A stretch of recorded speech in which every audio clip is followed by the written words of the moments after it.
जनवरी और फरवरी के शुरुआत में दिल्ली विधानसभा के चुनाव थे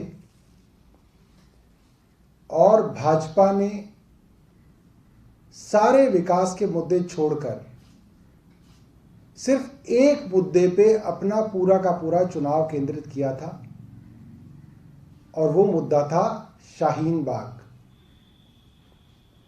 और दिल्ली का पूरा माहौल सांप्रदायिक कर दिया था।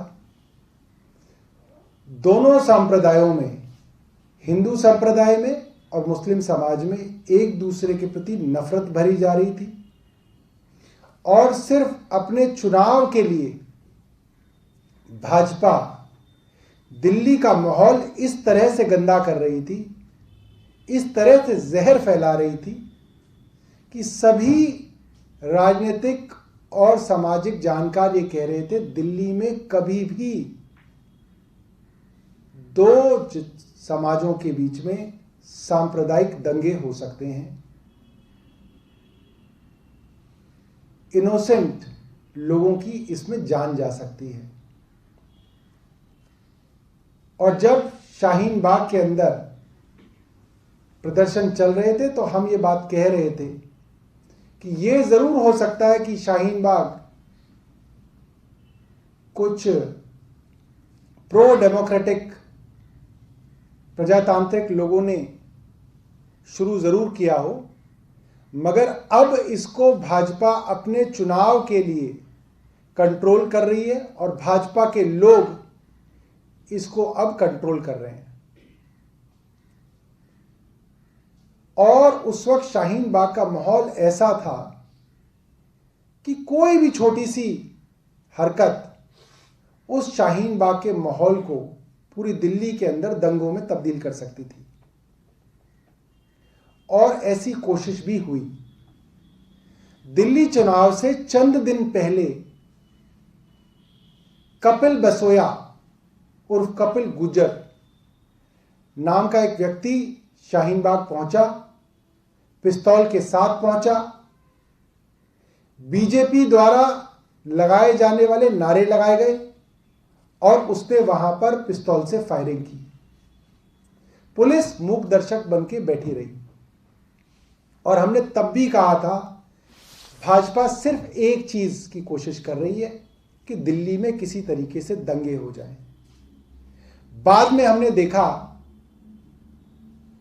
शाहीन बाग को आगे से कंट्रोल करने वाले लोग, भाजपा ने खुद प्रेस कॉन्फ्रेंस करके बताया कि शाहीन बाग के बड़े नेता भाजपा ज्वाइन करते हैं।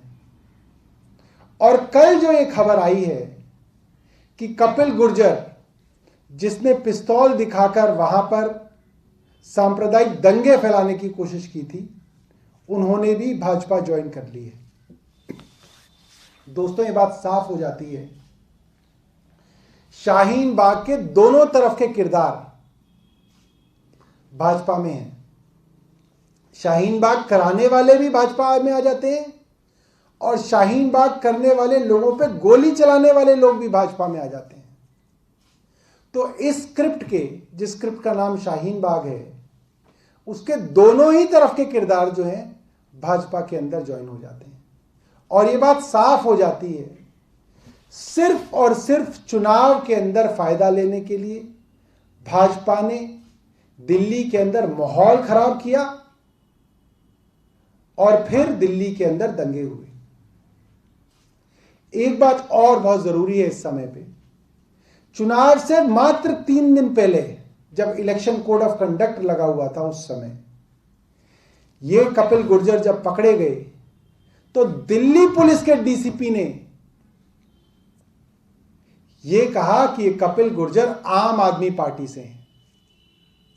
और भाजपा के अध्यक्ष जेपी नड्डा का बयान है जिसमें उन्होंने कहा है कि जो कपिल गुर्जर है ये एक आतंकवादी है और आम आदमी पार्टी आतंकवादियों को शय देने वाली पार्टी है। आज हम भाजपा से पूछना चाहते हैं कि क्या ऐसी मजबूरी हुई कि उनके द्वारा कथित आतंकवादी आज भाजपा ज्वाइन कर रहे हैं। और उस वक्त संजय सिंह जी के ऊपर ये आरोप लगाए थे कि ये संजय सिंह के करीबी हैं और ये आम आदमी पार्टी में हैं, तो संजय सिंह जी भी प्रेस को अभी संबोधित करेंगे आपके सामने प्रोजेक्टर के थ्रू।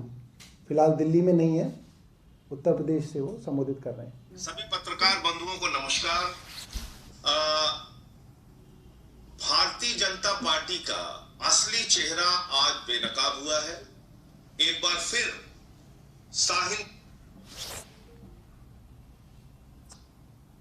लोगों ने देखा होगा कि शाहीन बाग का आंदोलन चलाने वाले लोगों ने भारतीय जनता पार्टी ज्वाइन की और आज वो कपिल गुर्जर जिसको लेके भारतीय जनता पार्टी आम आदमी पार्टी के खिलाफ हल्ला मचा रही थी, बदनाम करने की कोशिश कर रही थी, मेरे साथ उसकी फोटो चला रही थी और बार बार ये साबित करने की कोशिश कर रही थी कि संजय सिंह से देखो कपिल गुर्जर का रिश्ता है, उन्होंने पार्टी में इसको ज्वाइन कराया था और गोली जो चलवाई शाहीन बाग में कपिल गुर्जर से वो संजय सिंह ने चलवाई। लेकिन आज वो कपिल गुर्जर भारतीय जनता पार्टी में शामिल हो गया। इसका मतलब साफ तौर पे आप लोग समझ सकते हैं, शाहीन बाग का आंदोलन चलाने वाले लोग भारतीय जनता पार्टी में शामिल होते हैं, जो वहां गोली चलाता है वो भारतीय जनता पार्टी में शामिल होता है। तो भाजपा ऐसा क्यों कर रही है इस देश के साथ? भारतीय जनता पार्टी किसी पार्टी को बदनाम करने के लिए, आम आदमी पार्टी को बदनाम करने के लिए किस हद तक जाएगी? हर बार एक नई साजिश, एक डर्टी पॉलिटिक्स करके ऐसे घटनाओं को अंजाम देके जो कि एक उनकी साजिश का हिस्सा थे और उसके बाद किसी दूसरी पार्टी पे दोषारोपण करना, आज उनका चेहरा बेनकाब हुआ है। भारतीय जनता पार्टी को माफी मांगनी चाहिए दिल्ली की जनता से कि उन्होंने दिल्ली का माहौल खराब किया, दिल्ली के चुनाव में नफरत फैलाई, दिल्ली के लोगों के बीच में दंगे फसाद कराए, दिल्ली का माहौल बिगाड़ने का काम किया और चुनावी राजनीति के लिए, जिसको कहा जाए कि गिरी से गिरी हद तक करने के लिए भारतीय जनता पार्टी तैयार होती है, ये बात आज फिर से साबित होगी। जय हिंद। ठीक है।